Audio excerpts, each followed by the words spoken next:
રાજ્યમાં સ્થાનિક સ્વરાજ્યની ચૂંટણીઓને લઈને ત્રણેય પક્ષો મેદાને છે, પ્રચાર પ્રસાર કરી રહ્યા છે। આ દરમિયાન સૌથી મહત્વની વાત ઘણી વખત એ સામે આવે છે કે પક્ષો છે ધર્મને આધીન રાજનીતિ કરી રહ્યા છે। જ્ઞાતિ જાતિના સમીકરણો છે તેને સેટ કરવા માટે ભડકાઉ ભાષણો આપવામાં આવી રહ્યા છે। પછી ભાજપ હોય કે કોંગ્રેસ, બંને આ રાજનીતિ છે તે કરી રહ્યા છે। તાજેતરમાં જ એક વિડીયો વાયરલ થયો હતો કે તેમાં ભારતીય જનતા પાર્ટીના નેતા છે શ્રીરામના નારા લગાડે છે, તો બીજી તરફ કોંગ્રેસે પણ એ જ કામ કર્યું છે કે પ્રચાર પ્રસાર દરમિયાન જ્ઞાતિ આધારિત મંદિર મસ્જિદો છે તેને તોડવાની વાત કરી અને કહેવાય છે કે ક્યાંક જ્ઞાતિ છે તેને આકર્ષવાની વાત કરી છે।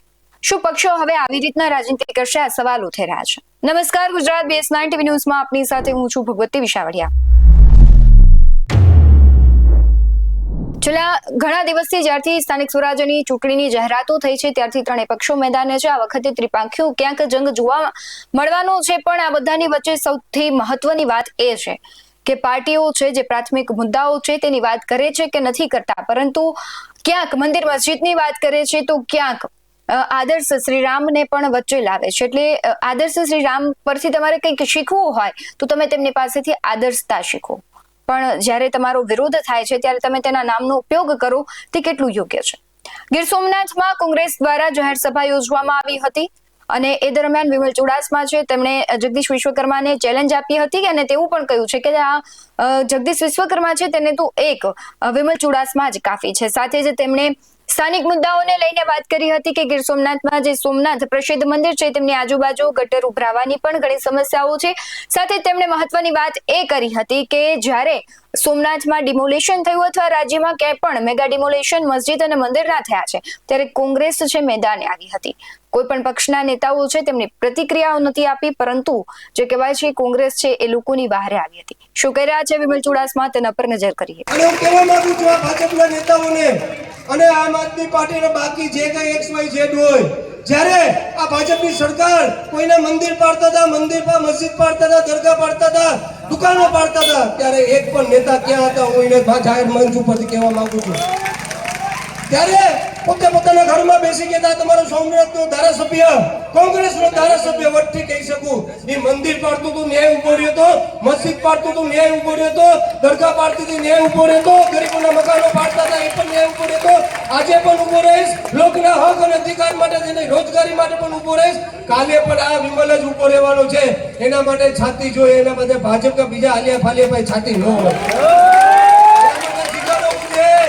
જીગર જન્મથી પેદા થાય છે, જીગર વેચાતું ન મળે ભાઈ, એના માટે જીગર જન્મીને લઈને આવ્યો છે, જીગર વેચા એ વાત કરતા હતા કે તમારો ધારાસભ્ય આગલી બેન્ચે બેસે છે, નક્કી તો કરી લીધું કે ઈ પાછળ બેનો આગળ બેહું, એ તો પાકું થઈ ગયું।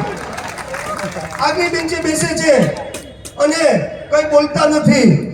અરે ભાઈ, તમને જગદીશભાઈ હું અહીંથી જાહેરમાં ચેલેન્જ તમને તમારી સરકારને કરું છું, તમારી તાકાત હોય તો આવતી વિધાનસભા લાઈવ કરાવો, તમારા 183 ધારાસભ્ય શું કરતા હોય, ના સોમનાથનો ધારાસભ્ય એટલો તમને રડાવતો હોય, તમારા મંત્રી રાજ્ય કક્ષાના મંત્રી તમારે જવાબ નહીં દઈ શકતા, એના માટે કેબિનેટ મિનિસ્ટરને જવાબ દેવો પડે।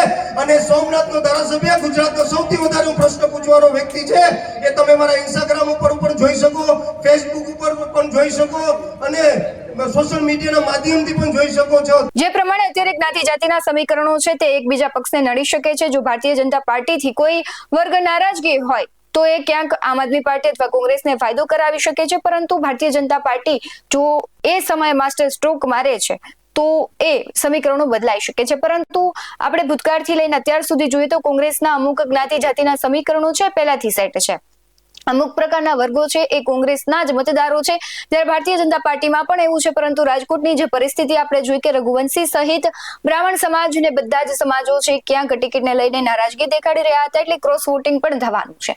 પરંતુ રાજ્યની વાત કરીએ તો રાજ્યમાં જે આ ગંદી રાજનીતિ ધીમે ધીમે થઈ રહી છે, લોકશાહીના મૂલ્યો છે તેનું પતન થઈ રહ્યું છે, તેને લઈને તમારું શું માનવું છે કમેન્ટમાં જરૂરથી જણાવજો। બાકી આવા જ વધુ અહેવાલો સાથે ફરી મળતા રહીશું। તમે અમારી યુટ્યુબ ચેનલને સબસ્ક્રાઇબ કરવાનું અને ફેસબુક અને ઇન્સ્ટાગ્રામ પર ફોલો કરવાનું ભૂલશો નહીં। બાકી નવી અપડેટ્સ મેળવવા માટે આપ જોતા રહો BS9 TV ન્યૂઝ। નમસ્કાર।